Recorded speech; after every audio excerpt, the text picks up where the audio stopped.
Trey, you've talked a lot about not getting too high or too low within the season, but for you to bounce back from a night like you had the night before, what does that say about teams trusting you and finding you the right shots as well?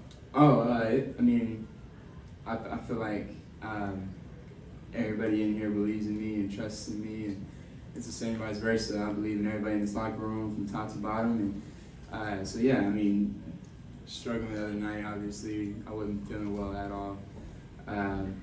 But decided to play or whatever, and got banged up a little bit and came back. The thing about the NBA is you have a game, whether it's a night after or 2 nights later, and you get a chance to redeem yourself. So that's what we did tonight. They're a really good team, and they made it tough for us all game long, made some runs, but we found a way to win. Trae, could you kind of explain, like, because I never heard of a rib sprain before, what that was feeling like for you and how it affected your shot, especially tonight? Yeah, it was, I told them to make it more simple for y'all. They told me a whole different crazy word that they were going to put out, and I was like, no, just make it more simple. So, yeah, I mean, maybe you haven't heard of it, but that's just what it was. I was taking deep breaths, and I couldn't, every time it felt like a cramp was in my rib and on my right side, and so anytime I would cut or anytime somebody would bump me, like even the slightest touch, I just felt achy. I was sick all night. I'm human, you know what I'm saying? Everybody gets sick, I don't want to put nasty thoughts in people's heads, but people get sick, and so I was sick that night and I wasn't feeling well, and I really couldn't breathe on my right side. I was taking deep breaths and it felt like it was chest pain, and so it was like a cramp. So it's kind of like, and it was where it was at and where they said my rib, so that's kind of why they put it that way.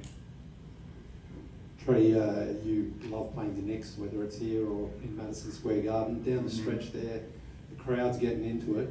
You know, what's going through your mind when you're at home and the crowd seems, 50-50 or maybe even more so? Yeah. Anytime we in Atlanta, I feel like we got more people in here than they do, no matter how many fans they got in here. I know there's some real Atlanta fans in the building that were mad that they started yelling and doing what they do. It's in the only place they do that at, but it seems like it gets loud here, obviously. But obviously when that happens, you just try to win the game. And at the end of the game, you want your team to be cheering the loudest, and that's what happened. Our fans stayed and they left, so that's the best part about it. You wave some off too, then? Nah, I ain't waiting nobody off tonight. They just went out the door. Hey, Trey, obviously Zach had a career night, obviously early in his rookie season. What's it like, with it being so early, to see his progression, to see his, lack of fear and just being aggressive on the floor so early in his rookie year? Yeah, it's great to see. It's gonna happen. I'm not surprised, to be honest with you. I knew it was bound to happen eventually, and I know it's gonna continue to happen the way he's playing.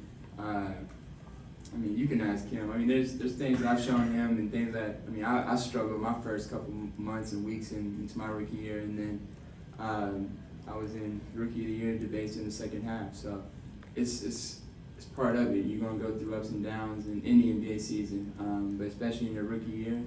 And I know he wants to win. I know he wants to contribute, and I just wanted to always continue to stay positive and keep his head on the right path and right track, and then he'll have games like he did tonight where he's not focused on what he did in the previous games or how bad or good he shot the previous games. He's focused on tonight, and he has games like this, and you really get to see the real Rook.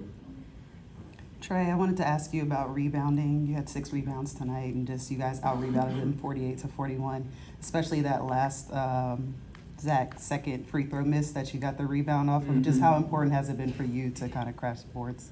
It's very important. Very important this year. Obviously, we got some guys out, and Clint can't be the only guy down there rebounding or when he gets in the game. So we got to help those guys out. Jalen did a great job tonight rebounding. I think he had 15 plus rebounds. He just when he rebounds like that, it makes our team that much better because he can rebound and go. But yeah, I just try to get out there and get some rebounds and help my team in that way too, and not just be two-dimensional and scoring and getting everybody involved and trying to mix in some rebounds too when I can get it. Trey. So this team this year is top 5 in pace this year. Obviously, Jalen, Dyson, Zach, power wings. How have they been able to get easy baskets in transition and also elevate the defensive ceiling of this team this season? You said Dyson and who?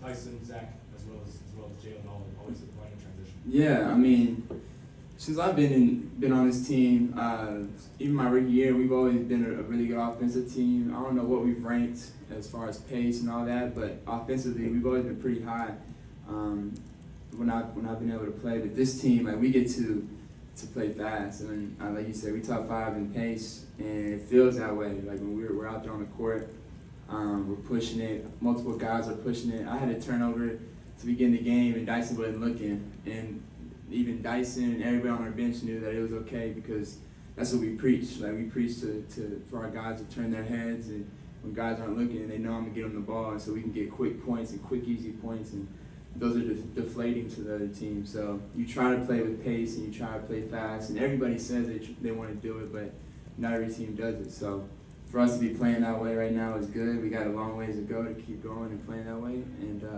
but it's a good thing that we're playing that fast, and those guys help a lot on both ends because they can get stops and then run out and we play fast. So it's good. One more for Bill. There was a possession late, I don't have my notes in front of me, it was a key possession, and you were kind of blitzed near the half court, and Ricochet went to the Middle. foul line. Yeah, what did you see on that play, and then, the confidence to give it to him? He hit kind of a difficult mid-range shot on that. Yeah, I mean, that's,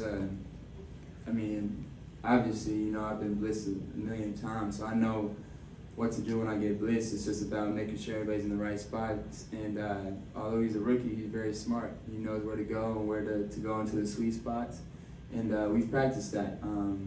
We haven't practiced it long, but we practiced it. And so he listened to cue, and he went to the middle, and I was able to find him, and he knew what to do. He knew to turn around and score if Cat didn't step up, but if he stepped up, Clint was right behind him to catch the lob. So the name of the game is hard whenever you have a guy out there you have to double, because then there's too many good players in this league. When you play 4-on-3, you're really in trouble. So that's why most teams don't like to trap, and they trap late in the game.